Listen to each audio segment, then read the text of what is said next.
اللہ کے نبی صلی اللہ علیہ وآلہ وسلم نے ہمیں نیت کو پاک صاف رکھنے کا حکم ارشاد فرمایا، نیت کو پاکیزہ اور معطر رکھنے کا حکم ارشاد فرمایا۔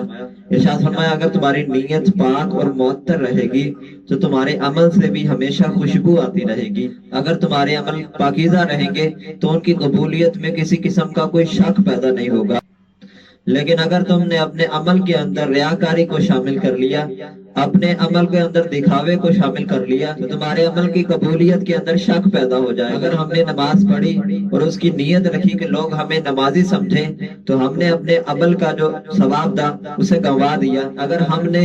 حج کیا اس لیے کہ لوگ حاجی صاحب کے نام سے پکاریں، تو ہم نے اپنے عمل کا اجر جو تھا اسے گنوا دیا۔ اگر ہم نے روزہ رکھا اس لیے کہ لوگ روزے دار کی عزت کرتے ہیں، تو ہم نے اپنے عمل کا جو اجر ہے اسے گنوا دیا۔ اگر ہم نے صدقہ دیا اور سامنے والے کو حقیر سمجھا، تو ہم نے اپنے عمل کا جو اجر تھا وہ گنوا دیا۔ اگر ہم نے کوئی فلاحی کام کیا اور ہم نے یہ نیت رکھی کہ ہم لوگوں کو یہ کام دکھلا کر، لوگوں کو اپنا کام دکھلا کر ان سے ووٹ لیں گے، تو ہم نے اپنے عمل کا جو اجر تھا اسے گنوا دیا۔ اگر ہم نے داڑھی رکھی کہ فلاں فلم میں فلاں ایکٹر نے اس طرح کی داڑھی رکھی تھی، تو ہم نے اپنے عمل کا جو اجر ہے اسے گنوا دیا۔ اگر ہم نے اپنے والدین کی خدمت کی اس لیے کہ جب وہ فوت ہوں گے تو ان کی جائیداد میں سے زیادہ حصہ مجھے ملے گا، تو ہم نے اپنے عمل کا جو اخلاص تھا اسے گنوا دیا، اور اللہ رب العزت کی بارگاہ سے اسی عمل کا اجر ملے گا جو اللہ رب العزت کے لیے خاص کیا گیا ہو، صرف اللہ رب العزت کے رضا کے لیے کیا گیا ہو۔ حضرت شیخ معروف کرکی علیہ الرحمہ ارشاد فرماتے ہیں اگر کسی شخص نے اس نیت سے نیکی کا کام کیا کہ وہ اللہ رب العزت سے اس کا اجر طلب کرے گا، تو گویا وہ ایک تاجر کی زندگی بسر کر رہا ہے، اللہ رب العزت کے بندوں والی زندگی نہیں گزار رہا۔ ارشاد فرمایا اگر کوئی شخص جنت کے حاصل کرنے کے لیے اور جہنم سے بچنے کے لیے عمل کرتا ہے تو گویا وہ اپنے نفس کا غلام بندہ ہے، لیکن اگر کوئی شخص اللہ رب العزت کی رضا کے لیے عمل کرتا ہے تو حقیقت میں وہ اللہ رب العزت کا بندہ ہے۔ تو اگر انسان کا عمل اللہ رب العزت کے لیے خاص ہو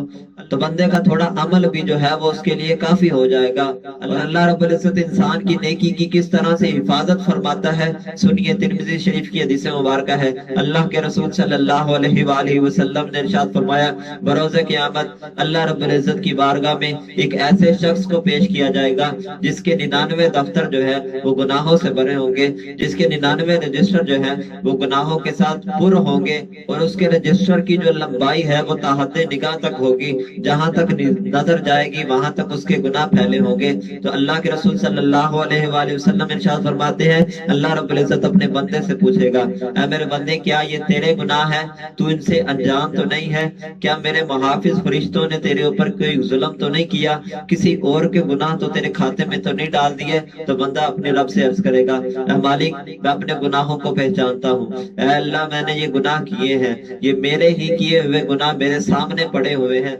تو اللہ رب العزت اپنے بندے سے فرمائے گا اے میرے بندے کیا تو اپنے ان گناہوں کے اوپر میرے سامنے کوئی عذر پیش کرنا چاہے گا؟ تو بندہ عرض کرے گا اے اللہ ان گناہوں کے اوپر میں کیا عذر پیش کروں، یہ گناہ میں نے خود ہی کیے ہوئے ہیں، اے اللہ میں بھول گیا تھا، اے اللہ میں نے اپنی جان کے اوپر ظلم کر لیا تھا، اے اللہ میں بھول گیا تھا کہ تو مجھے دیکھ رہا ہے، اے اللہ میں بھول گیا تھا کہ میرے محافظ فرشتے اس کو لکھ رہے ہیں۔ تو اللہ کائنات کا رب ارشاد فرمائے گا اے میرے بندے آج کے دن تیرے اوپر کوئی ظلم نہیں کیا جائے گا، تیری چھوٹی سی چھوٹی نیکی کا بھی تجھے بدلہ دیا جائے گا۔ اللہ رب العزت ارشاد فرمائے گا اے میرے بندے ایک تیری نیکی ہمارے پاس بھی موجود ہے۔ اللہ رب العزت فرشتوں کو فرمائے گا جب اس پرچی کو اٹھا کر لے کر آؤ۔ جب فرشتے اللہ رب العزت کی بارگاہ میں اس پرچی کو پیش کریں گے تو بندہ حیران ہوگا اور اپنے رب کی بارگاہ میں عرض کرے گا اے اللہ میرے 99 دفتر گناہوں کے بھرے ہوئے ہیں، اے اللہ تا حد نگاہ تک مجھے گناہ ہی نظر آ رہے ہیں، اے اللہ اتنے گناہوں کے سامنے اس چھوٹی سی پرچی کی کیا حیثیت ہو سکتی ہے؟